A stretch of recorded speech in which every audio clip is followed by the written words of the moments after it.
오늘 함께 보실 하나님의 말씀은 누가복음 1장 39절에서 56절 말씀입니다. 이때 마리아가 일어나 빨리 산골로 가서 유대 한 동네에 이르러 사가랴의 집에 들어가 엘리사벳에게 문안하니 엘리사벳이 마리아가 문안함을 들음에 아이가 복중에서 뛰노는지라 엘리사벳이 성령의 충만함을 받아 큰 소리로 불러 이르되 여자여 내게 복이 있으며 내 태중의 아이도 복이 있도다. 내 주의 어머니가 내게 나오니 이 어찌된 일인가. 보라, 내 문안하는 소리가 내 귀에 들릴 때 아이가 내 복중에서 기쁨으로 뛰놀았도다. 주께서 하신 말씀이 반드시 이루어지리라고 믿는 그 여자에게 복이 있도다. 마리아가 이르되 내 영혼이 주를 찬양하며 내 마음이 하나님 내 구주를 기뻐하였음은 그의 여종의 비천함을 돌아보셨습니다. 보라, 내가 이제 후로는 만세의 날을 복이 있다 이렇게로다. 능하신 이가 큰 일을 내게 행하셨으니 그 이름이 거룩하시며 긍휼하심이 두려워하는 자에게 대대로 이루는도다. 그의 팔로 힘을 보이사 마음의 생각에 교만한 자들을 흩으셨고 권세 있는 자들을 그 위에서 내리셨으며 비천한 자를 높이셨고 줄이는 자를 좋은 것으로 배불리셨으며 부자는 빈손으로 보내셨도다. 그 종 이스라엘을 도우사 긍휼히 여기시고 기억하시되 우리 조상에게 말씀하신 것 같이 아브라함과 그 자손에게 영원히 하시리로다 하니라. 마리아가 석 달쯤 함께 있다가 집으로 돌아가니라. 아멘. 네. 오늘 하나님의 말씀을 함께 보면서 우리가 보는 장면은 이제 마리아가 그 기쁜 소식을 듣고 그 듣는 바로 이후로 이제 빨리 떠나서 유대 한 동네에 가게 되는데 그게 바로 그 사가랴의 집에 가게 되는 것입니다. 이 시점에서는 사가랴는 지금 6개월 임신을 한 상태이고 지금 세례 요한이 뱃속에 있고 지금 마리아가 이제 하나님의 인치심을 받은 지 얼마 안 된 그 바로 좋은 소식을 듣자마자 이제 마리아가 거기에 가게 됩니다. 여기서 이제 방문하는 순간 우리는 이 말씀을 통해서 바로 성령의 충만함을 받았을 때 어떤 교류가 일어나고 어떻게 성령의 충만함으로 인해 우리가 예수 그리스도를 기뻐하게 되는지를 같이 함께 보고자 합니다. 그래서 첫 번째로는 성령의 충만함을 받았을 때는 우리가 하나님의 역사하심을 인지하고 간증하게 된다는 것입니다. 여기서 보다시피 엘리사벳이 바로 마리아가 문안을 하고 들었을 때 아이가 복중에서 뛰노는지라 엘리사벳이 성령의 충만함을 받아 라고 하면서 41절에 알리고 있습니다. 이렇게 성령의 충만함을 받는 것이 바로 이 오늘에 있는 기록을 알려주게 되는 것인데 성령의 충만함을 받았을 때 그녀는 바로 큰 소리로 불러 이렇게 얘기하셨습니다. 여자 중 내게 복이 있으며 내 태중의 아이도 복이 있도다. 이렇게 이 마리아와 이 마리아를 통해서 오실 예수 그리스도를 복되다고 축복을 하고 있고 이것을 큰 소리로 알리고 있는 것입니다. 하나님이 역사하신 가운데 이 역사의 순간을 인지를 하였고 성령의 감동으로 임해서 이 여자를 아주 복된 여자라고 얘기하고 이 구세주를 아주 복된 구세주라고 인정을 하게 되는 것입니다. 그래서 여기서 내 주의 어머니가 내게 나오니 이 어찌된 일인가. 벌써 아직 태어나기도 전에 이제 갓 아이가 이제 생기는 그 초기에부터 결국 그 아이를 주로 고백하게 되는 것입니다. 하나님이 성령의 충만함으로 통해서 우리의 구세주, 오실 구세주를 인정하게 되게 하는 거고 그 구세주를 주라고 부르게 되는 것입니다. 그래서 주의 어머니라고 부르고 보라, 내 문안하는 소리가 내 귀에 들었을 때 아이가 내 복중에서 기쁨으로 뛰놀았도다 라고 얘기하고 있습니다. 그래서 여기서는 이 사가랴만 성령 충만함을 받은 것이 아니라 이 아이도 잉태에 있을 때부터 성령 충만함을 받았음을 우리는 누가복음 1장 15절에 보면은 이렇게 기록하고 있기 때문에 알 수 있습니다. 이는 그가 주 앞에 큰 자가 되며 이 세례요한에 대해서 얘기합니다. 포도주나 독한 술을 마시지 아니하며 모태로부터 성령의 충만함을 받아라고 기록을 하고 있습니다. 그래서 모태로부터 성령의 충만함을 받았기 때문에 기쁨으로 뛰놀았다고 얘기를 합니다. 주로 많은 설교자들은 이 부분에서 이제 이 낙태에 대한 부분을 갖고 얘기를 하는데 저는 되게 짧게만 언급을 하겠습니다. 우리 뉴욕 장로교회 다시는 성도님들은 바로 낙태가 하나님의 뜻이 아닌 것을 잘 알 거라 믿고 또한 이것이 여기에 말씀에 써 있는 것처럼 이 태어나기 전부터 성령의 충만함을 받을 수 있는 자, 이 하나님의 구세주를 인정할 수 있는 자, 이것이 바로 하나님의 피조물이고 하나님의 생명체임을 다 아시리라 믿습니다. 그래서 이렇게 이런 구절에서도 결국 하나님이 절대 기뻐하시지 않는 것이 낙태인 것이고, 하나님께서는 바라시는 것은 이렇게 이 하나님이 창조하신 피조물은 그 만들어지는 순간부터 하나님의 피조물이고 하나님의 생명체임을 인정하시는 뉴욕 장로교회 성도님들이 되시길 간절히 소망합니다. 그래서 이렇게 이 성령의 충만함으로 이 예수 그리스도를 구세주를 제대로 바라보고 주라고 시인하고 이제 복된 자라고 찬양을 하는 가운데 계속 이 여자에 대해서도, 마리아에 대해서도 복의 말을 올리는데 45절에도 보면 주께서 하신 말씀이 반드시 이루어지리라고 믿는 그 여자에게 복이 있도다. 이렇게 마리아의 믿음의 순종을 찬양하고 높이 올리고 있습니다.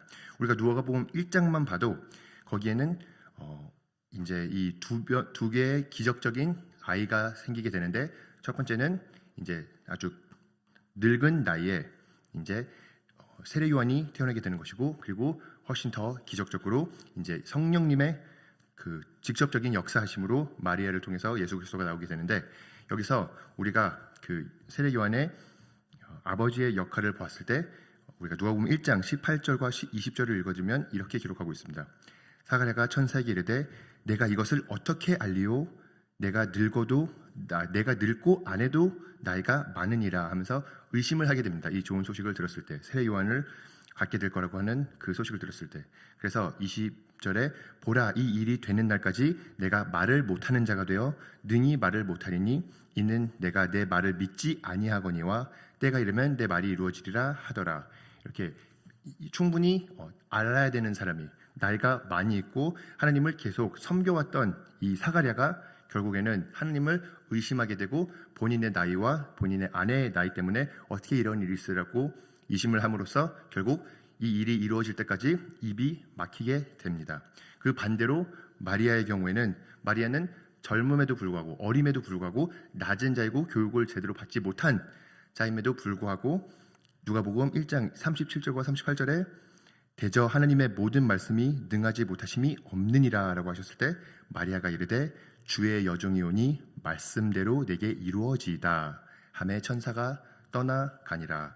이렇게 하나님 앞에 결국 이 모든 것들을 다 이해할 수 없어도 이것이 어떻게 이루어지는 건지를 알 수는 없지만 결국 하나님이 말씀하셨기에 여종이 말씀대로 이루어지겠다고 고백을 한다는 것이 바로 하나님이 기뻐하시는 믿음이라는 것입니다. 우리가 어떻게 모든 것을 다 이해해서 하나님을 따르는 것이 아니라 하나님이 말씀하셨기 때문에 하나님의 능력을 신뢰하기 때문에, 하나님의 성품을 신뢰하기 때문에 우리가 이해 못할지라도 하나님의 말씀대로 이루어지리다라고 고백하는 뉴욕 장로교회 성도님들이 되시길 간절히 소망합니다.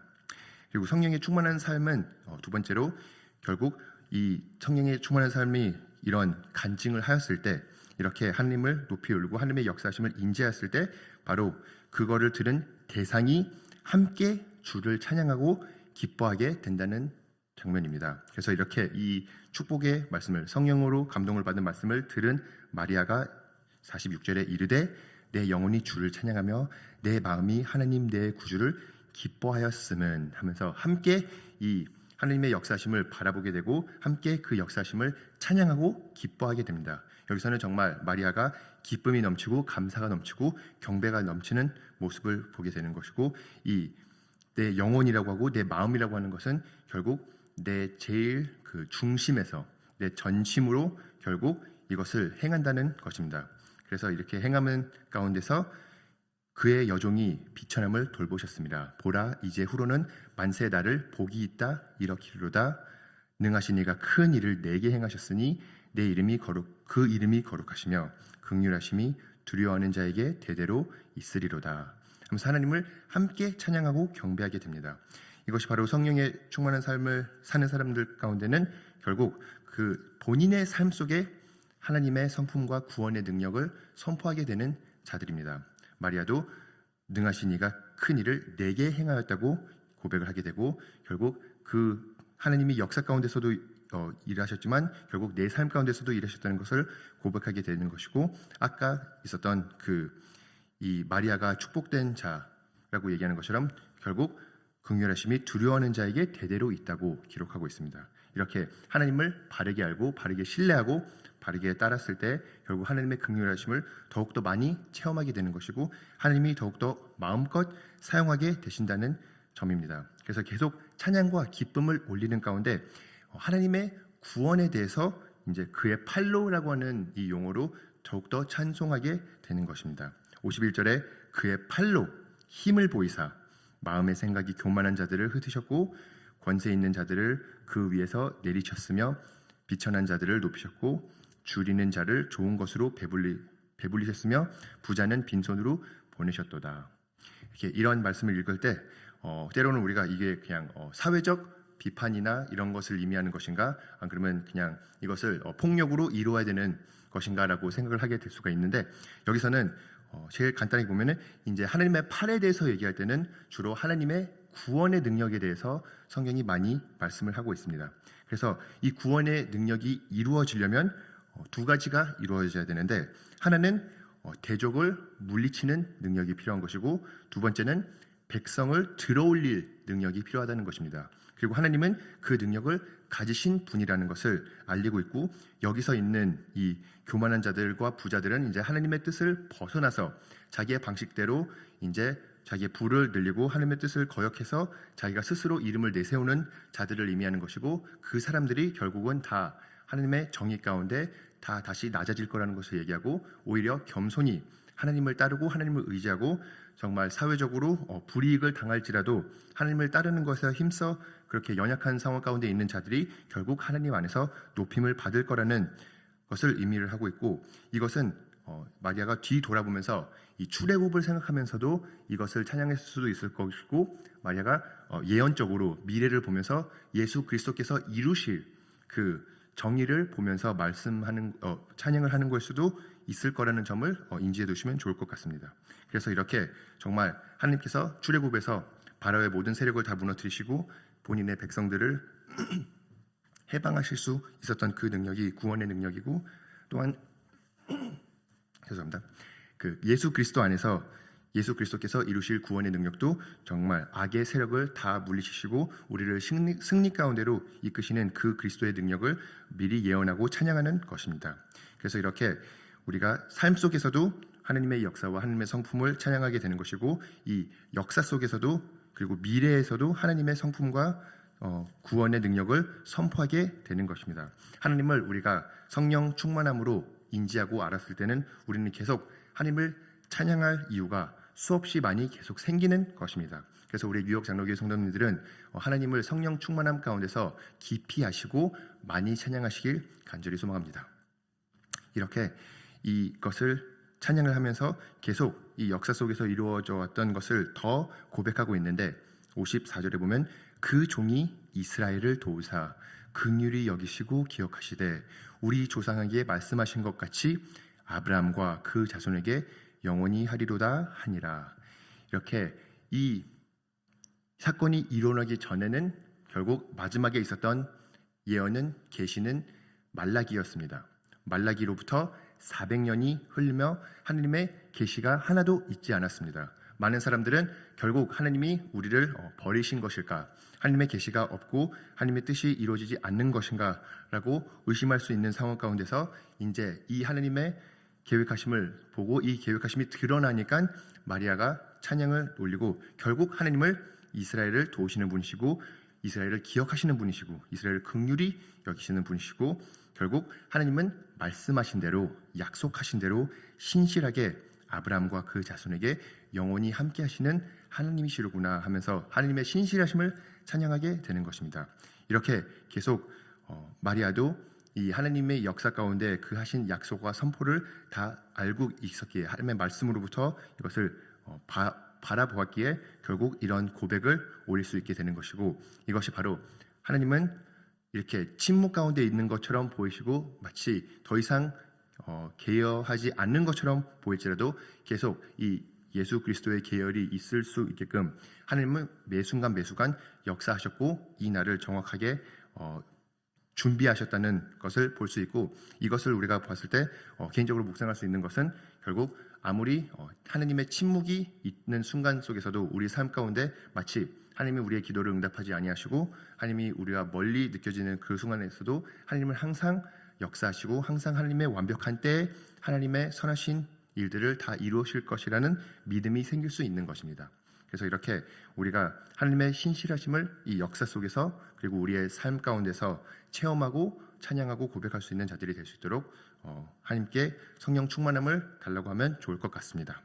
그래서 이렇게 마지막 마무리는 마리아가 석 달쯤 함께 있다가 집으로 돌아가니라 해서 이 석 달이 이제 세례 요한이 태어나기 전까지 계속 함께 있었을 텐데, 함께 있었으면서 이렇게 성령 충만함 가운데서 이 성도의 교제를 나누게 될 것이고, 하나님 말씀 안에서 어떻게 이것이 얼마나 기쁜 일인지 얼마나 좋은 소식인지 더욱더 많이 도울 수 있었을 것입니다.